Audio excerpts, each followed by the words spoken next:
पंचायत चुनाव के बाद भी करीब 2000 के करीब पद खाली रह गए।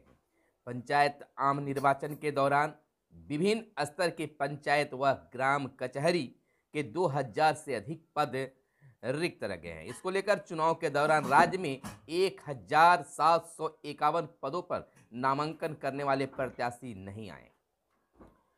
आपको बता दें, विभिन्न कारणों के करीब 2000 से अधिक पदों पर निर्वाचन लंबित है।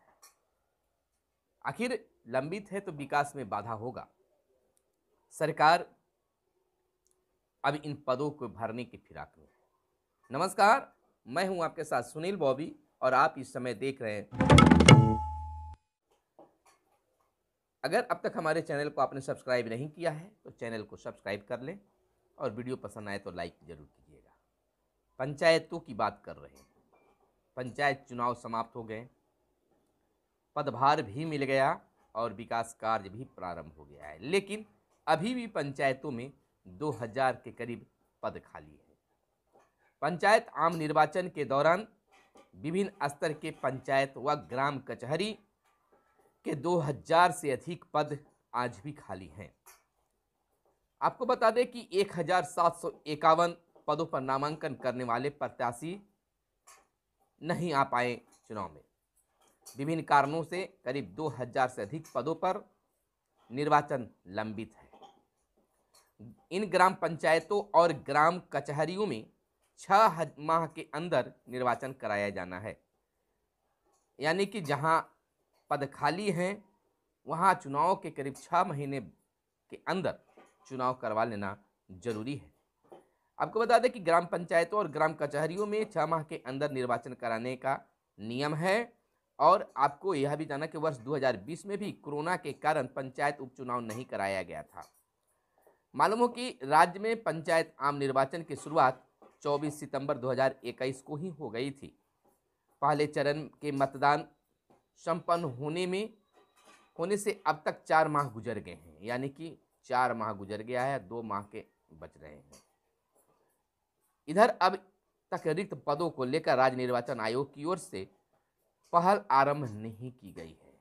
6 माह में 4 माह बीत गया, अब 2 माह बचे हैं, लेकिन राज्य निर्वाचन आयोग के द्वारा अब तक कोई पहल नहीं किया गया है। आयोग द्वारा मार्च के पहले इन रिक्त पदों पर निर्वाचन नहीं कराया जाता है तो पंचायत उपचुनाव में फिर विलंब होने की आशंका है।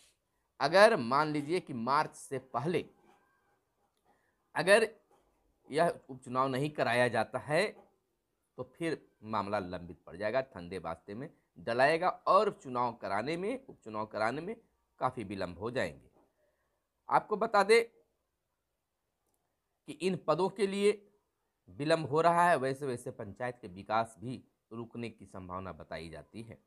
पंचायत आम चुनाव में राज्य के 1751 निर्वाचन क्षेत्रों में तो चुनाव लड़ने के लिए एक भी प्रत्याशी ने नामांकन पत्र दाखिल ही नहीं किया था। नामांकन पत्र दाखिल नहीं होने की स्थिति में राज्य निर्वाचन आयोग इन निर्वाचन क्षेत्रों के पदों को रिक्त मान लिया है। आयोग द्वारा हर चरण के मतदान के बाद निर्वाचन क्षेत्र की रिपोर्ट मांगी गई थी। इसमें पहले चरण में 72 निर्वाचन क्षेत्र में, दूसरे में 319 निर्वाचन क्षेत्र में और तीसरे में 186 और चौथे में 147, पांचवें में 168, उसी प्रकार से 144, 217, 166, 140, 116 और 11वें चरण में 76 निर्वाचन क्षेत्र में नामांकन पत्र दाखिल नहीं हुआ था। इसको अब रिक्त मान लिया गया है। अगर 6 माह के अंदर अगर इन पदों पर चुनाव नहीं हुए, जो और रिक्त पद हैं किसी कारण से खाली हो गए हैं, कहीं कहीं प्रत्याशी की मृत्यु होने के कारण भी वो पद रिक्त हो गए हैं, तो उसका चुनाव 6 माह के अंदर में होना चाहिए। अगर 6 माह के अंदर अगर वह उपचुनाव नहीं हो पाता है तो पुनः विलंब होने की संभावना होती है, यानी मार्च तक उस चुनाव को करा लेना चाहिए। हालांकि इसको लेकर राज्य निर्वाचन आयोग की ओर से अब तक कोई रिपोर्ट सामने नहीं आ पाया है। इधर पंचायत चुनाव के बाद जो वर्तमान प्रतिनिधि हैं, नवनिर्वाचित प्रतिनिधि हैं, उनमें विकास करने की काफ़ी ललक देखी जा रही है। जैसा कि आप जानते हैं कि इस बार मुखिया पद में काफ़ी ऐसे चेहरे सामने आए हैं जो नए हैं और नए हैं तो अपने पंचायत में, अपने वार्ड में, अपने क्षेत्र में विकास के लिए उनमें काफ़ी ललक है। ललक इतना है कि हर काम में सुधार करना चाहते हैं, और इतना तो जरूर मानना है, मुखिया जी मान रहे हैं कि कुछ हो या न हो, हमारे पंचायत का हर वार्ड का नली और गली पूर्णतः पक्कीकरण हो जाए। अगर इस तरह से अगर मुखिया जी अगर सोचते हैं, अगर 50% के करीब भी अगर मुखिया जी सोचते हैं, तो अपने बिहार का काया पलट हो जाएगा। एक तरफ जहां इंदिरा आवास पहले का पड़ा हुआ है, अब उसके लिए राशि डाले जा रहे हैं। पीएम आवास योजना लंबित है, उसके कार्य के लिए सरकार की ओर से दबाव बनाए जा रहे हैं। अगर उन तमाम चीज़ों को सिलसिलेवार ढंग से अगर करवा दिया जाए तो गरीबों का कल्याण हो जाएगा। लेकिन देखना यह होता है कि एक तरफ जहां यह भी होता है कि चुनाव जीतने में कितना मशक्कत करना पड़ा है लोगों को, अगर उसकी मद्देनजर रखते हैं तो विकास में यह बाधा भी बन सकता है। लेकिन बहुत सारे ऐसे भी मुखिया हैं जिन्होंने माना है कि आम लोगों ने हमें काफ़ी सपोर्ट किया है, जिसके कारण मैं मुखिया बना हूं, और उनके मन में जिज्ञासा है। इंदिरा आवास, जैसा कि देखिए, यह मैं नहीं बल्कि आम लोगों की बात है कि इंदिरा आवास के लिए काफ़ी रकम लिए जाते हैं, कहीं 25,000, कहीं 30,000, कहीं 40,000। हालांकि इसको लेकर हमारे पास कोई प्रूफ तो नहीं है, लेकिन जो चर्चा होती है आम लोगों में उस पर कर रहे हैं। लेकिन वैसे नवनिर्वाचित जो मुखिया जी हैं, उस परसेंटेज को कम कर दिए है कि गरीबों से क्या कमीशन लेना है, हमारे लिए और काम है, सरकार की योजनाएं हैं उसमें हम कमा लेंगे। होना भी यही चाहिए। अरे घूस भी कमाए तो क्या उन गरीबों से जिनके पास में न रहने का ठिकाना है और न खाने की बात, तो कम से कम उन गरीबों के लिए तो मसीहा आप जरूर बनिएगा। तो वैसे कामों के लिए आप जरूर निश्चित तौर पर काम कीजिए। आप निर्वाचित हुए हैं, जनता ने आपको सपोर्ट किया है, और एक बार जीते हैं, अगर आपका बेहतर काम रहा तो जनता फिर सपोर्ट करना ही करना उनको है, यानी कि वे निश्चित तौर पर सपोर्ट आपको करेंगे। तो निश्चित तौर पर अभी जो पद खाली हैं, अगर 6 माह के अंदर उनको भरा नहीं जाएगा, मार्च तक उसको पूरा नहीं किया जाएगा, तो निश्चित तौर पर उसमें और समय लग जाएगा।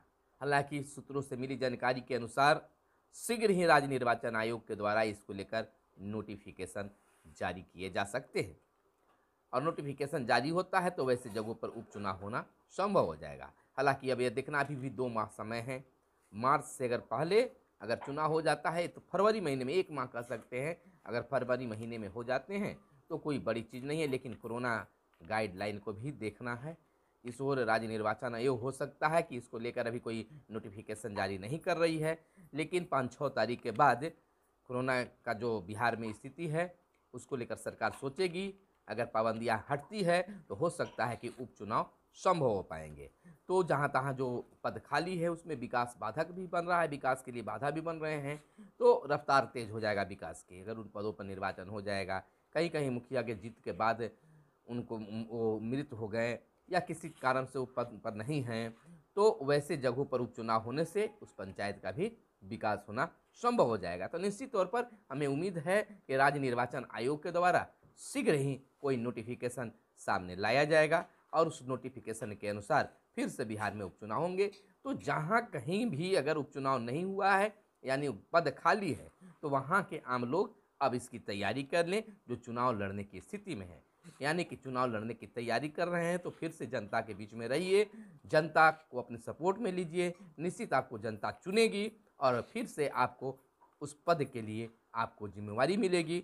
आपको अपने विकास करने के लिए आपको एक जिम्मा मिलेगा, आपको एक कर्तव्य है उस क्षेत्र में विकास के जिस पद पर आप चुने जाएंगे। तो निश्चित तौर पर इंतजार कीजिए और देखिए कि जो 2000 पद खाली रह गए हैं उनके लिए उपचुनाव के लिए राज्य निर्वाचन आयोग कब नोटिफिकेशन जारी करती है। तो निश्चित तौर पर हमें उम्मीद होगी कि आप हमारी बातों को समझे होंगे। अगर जो भी आपके मन में प्रश्न होंगे, और जो भी हमारे श्रोता अगर देख रहे हैं, तो अगर उनके यहाँ अगर कोई पद खाली है तो आप कमेंट बॉक्स में ज़रूर बताइए कि हम आपके यहाँ किस पद के लिए, किस पंचायत में, किस वार्ड में पद खाली है और कहाँ है, उस पर हम एक और अलग से वीडियो बनाएंगे, आपको गाइडलाइन करेंगे। तो फिर हमारे साथ बने रहिए और देखते रहिए मगध संवाद। फिर मिलते हैं अगले वीडियो में, तब तक के लिए दीजिए इजाज़त। धन्यवाद। जय हिंद, जय भारत, वंदे मातरम।